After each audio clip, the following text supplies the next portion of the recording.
Hi class, so ako inyong English teacher. O si Rickmar na nasa likod. Ikatulo naman ka nagbalik-balik o grade 8 dong. Sige, magsugod na ta. Use the word read in a sentence. Ma'am, ako ma'am. Sige. I read the book yesterday. Very good. Ang sunod ay ikaw Rickmar, hoy. Ikaw na. Use the word read in a sentence. Red. Red na basa ba? Basin red na pula mo ha? I look like James Red.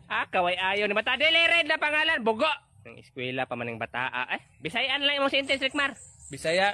Bisayaan na lang. Gamita ka pa ng red. Sus, kung naabot pa man ng grade 8 ng bata kabugo. Si ma'am, murag naog adik manggani ilang balay, wala gi red. Kaway ayog yun ni mo. Ay, red naman hinuno iha. Red na basa ba? Kabugo, gini bata. Magbisaya na lang ta dere. Bisaya na lang ta. Bisaya tama, mga English man ang subject. Ayaw pagbuok doon kay si Rickmar, bugo kayo. So kay nakakita man kog kamunggay inyong word kay mautan. Sige, gamitan yung mautan sa sentence. Ma'am, ang okra kay mautan. Very good. Si Rickmar na po. Bisaya na Rickmar ha. Sige, gamita ang mautan Rickmar. Mautan kay ko sa naong nimo ma'am. Ang pira ng eraser sa blackboard ba? Mudagan ka? Mudagan ka?